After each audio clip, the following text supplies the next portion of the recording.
Well, hello there, everybody, and I know I'm 15 minutes late, so I apologise for that. Huge technical problems in the background. I'm not sure what's going on with my system at the moment, but finally, I've got us live again for here, Snapshots 4. And in this episode, we're going to be talking about pre-shoot preparation, why it matters, and how we can help you get the very best out of your headshot session. First thing I'm going to talk about is why would even think about preparing in advance, because you'd be surprised of how many people don't bother to take the time to do a bit of preparation in advance. Now, as a headshot photographer, it stuns me and makes me wonder why people never do this, but there are people out there who think to themselves, well, I can just rock up at the shoot, headshots are no big deal, I can put it together on the day, no problem. And you know something? A lot of those people can do that. And they do pull it together. But, and here's the big thing, they tend to only get good headshots, passable headshots. They tend not to get those really outstanding, eye-catching headshots with a wow factor. Those really epic headshots that catch the eye of the casting director. And if you think about it, that's why you're there. That's why you come to the headshot session, and that's why you're getting new headshots done, because you want to catch the eye of the casting director. You want them to notice you, to see you, and like what you do, like your CV, and therefore invite you to audition. Essentially, a great headshot means more auditions. So think about it seriously and do your bit of preparation before you go. There's a term in the elite sporting arena called marginal gains. And marginal gains is about looking at the things you do and your processes for getting headshots or approaching auditions, learning monologues or whatever it may be, and looking for ways to perhaps increase it by or improve it by maybe 1% or 2%. And if you think about headshots, there may be 7 things that are really important to getting a great headshot. Choosing what you wear, your preparation, getting your characters ready, turning it on time. But if you can improve each one of those by 1%, what it basically means is you've increased your chances of getting a better headshot by 10%. Or your headshot will have improved by 10%, and it will make it a better headshot.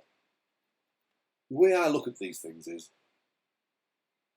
acting is a really competitive arena. It's a really competitive workspace. And there are people out there who just happen to land things or seem to land things really lucky. There are people out there who seem to work really hard and not really get very far.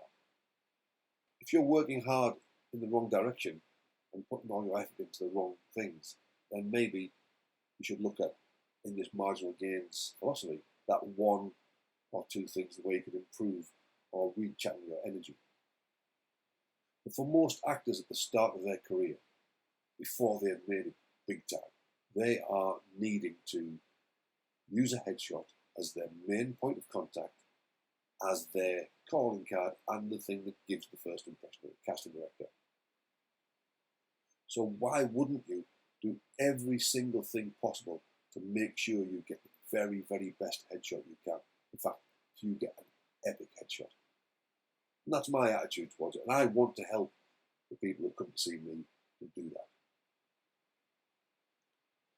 One of the ways I suggest people do this is, once you've picked your photographer, and I talked about choosing the right headshot photographer for you in episode 2. So once you've found the right headshot photographer and you've booked your date, give yourself enough lead time so that you can do the preparation you need. Think about things like, certainly for 2-3 days beforehand, make sure you get enough sleep. That'll help you get rid of the bags under the eyes and the tired look around your face. It'll give you a little more energy on the day. Remember, it's about expressing your personality. And if you're tired and run down and low in energy, you won't be able to express true personality. Like I mentioned early on there, some people can just rock up on the day and do it. But what they're doing is they are often trying a bit too hard and not committing fully and not giving their true personality. They're giving a working personality. So make sure you get plenty of sleep. It might sound common sense, and I understand that lots of actors are holding down part-time jobs that might be, working in bars or clubs or restaurants, so they can be late. So if that's how you work, make sure you book a session late on the day, so give yourself time to get some rest. Another really, really important thing is get some water, lots of water down to you. In those 4, 5, 6 days before you shoot, drink plenty of water. Especially now when the weather's hot, and often without realising it, we're losing water and dehydrating on a regular basis. Stay off the coffee and tea, stay off the fizzy drinks because they're all diuretics. And so just for a few days, give your body a chance to look good. Your skin will appreciate it. Your skin will look better, look more lifelike, more healthy.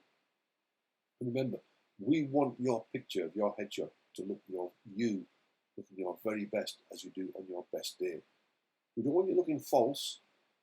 We don't want you to look as though you don't really look normally. We want you to look like you as you do on your best day. Okay, so another thing that's important, think about your hair. I can't tell you how many times people have turned up at a shoot and said, I don't feel good. I just had my hair cut this morning, or just had my hair cut last night, and it doesn't look quite right. I don't feel quite right. I don't feel comfortable. And so all the way through the shoot, their mind is worrying about the hair. Is it a piece of hair falling down? Is it cut too short, or is the style wrong? And so they can't really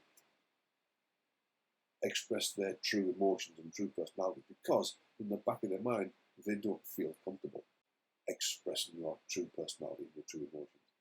And you need to feel comfortable with your photographer, you need to feel comfortable in yourself, and you need to feel comfortable with the things you're saying and doing and expressing. So I've got a little story for you, as I have about most of these things, but this is an experience I have that happened not too long ago.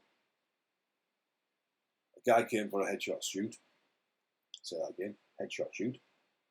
Really well presented, really smart, and really well groomed. However, as we were shooting, I couldn't get him to concentrate on what I was doing. He looked preoccupied all the time. And then when he was in the mirror, he was constantly fiddling with his hair. And it wasn't until about 2/3 of the shoot that he said to me, I had my hair cut this morning, and the stylist has used a different product that I'm normally used to, and it's not natural, so my hair keeps falling down. And he had this one sort of curl that kept hanging down his forehead. And all the way through the shoot, he was conscious of this. And in the end, I could see the photographs weren't working. They were good headshots, but they weren't perfect. They weren't epic. So in the end, what I said to him to make him feel better was, okay, don't worry about your hair. Allow me to worry about your hair. And then in Photoshop, I can change it. I can get rid of the hair on your forehead and make it disappear and make your hair look natural. Well, at this point, the whole shoot, the whole vibe changed. He felt this huge weight on his shoulders just go like that. And he just relaxed. And literally within about 10 or 15 more minutes, we had 2 or 3 absolutely splendid, epic headshots. And he was thrilled. But the thing was, I didn't know at the start whether this curl that was hanging down for his forehead was something he wanted to do. I'd suggested he keep it out the way earlier, because it was slightly distracting, but he didn't tell me that he was feeling uncomfortable. I saw it and then approached him. Look, it's part of the reason why I say choosing your headshot photographer is important. Because you want to be able to say to them, look, I don't feel comfortable about this. Is there anything you can do? And of course, most headshot photographers will go out of the way to give you the best service they can, because they want you to have fantastic headshots that you'll go and tell your friends about. Say, oh look, I had headshots done with Nick Gregan. He's absolutely fantastic. Or I headshots done with so and so and so and so. So go and see them. And personal recommendations absolutely crucial in this business. One of the founding fathers of America said something really important many years ago, and it was, by failing to prepare, you are prepared to fail. And that was Benjamin Franklin. And no truer word was spoken. If you don't take your headshot session seriously and commit to it 100%, then how on earth can you expect to get the very best results? How can you expect to walk away with a headshot with the wow factor? Well, you can't really. I don't think you can. Work back from the date you've booked your session in. Make sure you give yourself time to rest. If you need to book a couple of days off work, do it. You'll benefit in the long run. Plan what you're going to wear. If you're going to have your hair restyled, get it done 3 or 4 days in advance or a week in advance, so you have time, if you really, really hate it, to either change it or reschedule your headshot shoot. Drink plenty of water, and remember, get that all-important sleep. Anyway, take it seriously. Don't be one of those actors who thinks to themselves, oh, I'll just turn up on the day. It'll be fine. I can do it. It's no big deal. So think about that, guys.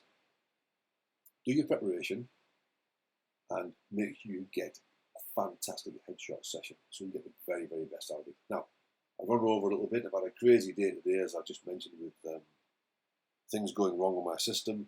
And hopefully it's come through okay on this one. But if you can, do me a favour. Go and like Nick Gregan Headshot Photographer. Like the page. If you have any questions, drop a comment below. I'll definitely answer you. Or if you'd rather, DM me and I'll absolutely get back to you. And the same goes, guys, if you have a topic you want me to talk about the next time. Next week, I think I'll be talking, which will be this Thursday, I think I'll be talking about the cloak of character, which is a really interesting subject to talk about. And I hope you enjoy it. So, guys, thanks very much indeed. Hope you enjoyed this, and catch up here on Thursday at 2 p.m. Thanks now. Bye.